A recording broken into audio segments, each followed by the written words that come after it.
आखिर नए घर की खुशी किसे नहीं होती। सो हेलो एवरीवन, सबसे पहले तो आप सभी का स्वागत है मेरे चैनल पर। मैं वैसे यूजुअली व्लॉग्स नहीं बनाती हूँ, मैं वीडियोस और रील्स ही बनाती हूँ और सच कहूँ तो मुझे व्लॉग्स बनाना आता भी नहीं है।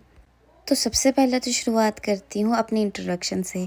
मेरा नाम नैनिका शर्मा है और मैं शिमला की रहने वाली हूँ। शिमला में एक छोटे से गांव में मेरा घर है और अभी मैं आपसे जिस घर के बारे में बात कर रही हूँ वो घर हमारा बिल्कुल रोड साइड पे बना है। और एक मेरा घर गांव में है जो यहाँ से पैदल जाना पड़ता है। वहाँ पे अभी ही नया नया रोड आया है, इससे पहले वहाँ पे कोई रोड नहीं था, हम लोग अप डाउन पैदल ही करते थे। तो हम घर पहुंच चुके हैं। वैसे मैं भी यहाँ पे तब आई थी जब यहाँ पे काम लगा था। उसके बाद मेरा आना जाना बहुत कम होता था, पर लेकिन फाइनली मुझे भी यहाँ लाया गया। मैं भी किसी न किसी बहाने यहाँ पहुँच ही गई। और अब हमारे घर में एक छोटी सी पूजा रखी गई है, जिस वजह से हम सब पूरी फैमिली यहाँ पे इकट्ठी होगी। ये हमारे घर का बाहर का नज़ारा है। वैसे कभी सोचा नहीं था कि जिस रास्ते से मैं कभी पैदल जाती हूँ उस रास्ते पे कभी हमारा खुद का घर भी बनेगा। सबसे पहले प्रसाद बनाया जाएगा जिसे हमारे यहाँ शर्करा कहा जाता है। वो चीज़ मेरी दादी मेरी चाची ने सब कुछ कर रखा था, बस हम लोगों ने आके बाकी चीज़ें करनी थी, बाकी काम करने थे। मेरी दादी मुझे कुछ सामान लेने के लिए भेज चुके थे कि तू सामान लेके आ जा। हमारे भी घर के पास एक शॉप है। पहले यहाँ पे कुछ भी नहीं होता था, पर धीरे धीरे ये जगह बहुत डेवलप्ड हो चुकी है और यहाँ पे शॉप भी खुली चुकी है। पहले यहाँ पे कुछ भी ऐसा नहीं होता था, पर जिस चीज़ के लिए मैं गई थी वो वहाँ पे थी नहीं, तो मुझे खाली हाथ ही वापस लौटना पड़ा। फिर मैंने अपने चाचू को कॉल करके उनके पास चीज़ें मंगा दी थी।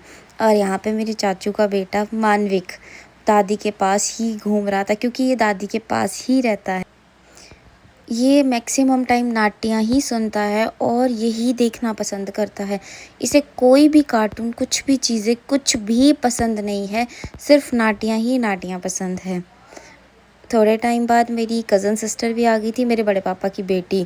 फिर वो और मैंने अपने आपस में काम बाँटे, जो कुछ उसने किए कुछ मैंने किए। पर सच कहूँ तो ये मुझे कुछ भी काम नहीं करने देती, बच्चों की तरह बस ये कर दे वो कर दे, ऐसा कर दे वैसा कर दे। बाकी सारे काम ये खुद ही करती है, मुझे तो बच्चों की तरह ट्रीट करती है। और हम लोग जब से काम करते हैं, मतलब जब से हम दोनों को ये घर के काम करने आते हैं, तब से अब हम दोनों ही हर जगह काम करते हैं। वो चाहे हमारे घर में कोई फंक्शन हो, श्राद्ध हो, कुछ भी हो, हम दोनों काम करेंगे ही करेंगे और हर बार खाना हम दोनों ही बनाते हैं। मतलब हमारे घर में हम दोनों को अलावा और कोई ऐसे काम करना पसंद नहीं करता। तो मेरी सिस्टर भी मुझे बस काम बताए जा रही थी कि तू ये करियो, मैं ये कर दूँगी। हमारे यहाँ पे थोड़े बर्तन भी कम है, क्योंकि अभी अभी नया घर बना है, तो इतना टाइम नहीं लगा हमें इसे जोड़ने में, सब चीज़ें यहाँ पे लाने में। पर कोई नहीं, धीरे धीरे तो सारे काम हो ही जाते। धीरे धीरे हम इस घर को भी अच्छे से समेट लेंगे। फिर मैं कुछ कूड़ा फेंकने बाहर चली गई थी और मेरे पीछे पीछे मानविक भी आ रहा था, क्योंकि इसको ऐसा हो रहा था कि मुझे गोद में क्यों नहीं उठा रही है। ये खुद घूम रहे हैं पर मुझे गोद में नहीं उठा रहे। और वैसे ये अकेले रहना बहुत पसंद करता है, ये किसी को परेशान नहीं करता, ना ये रोता। ये अकेले घूमा रहेगा, अकेले खेलता रहेगा।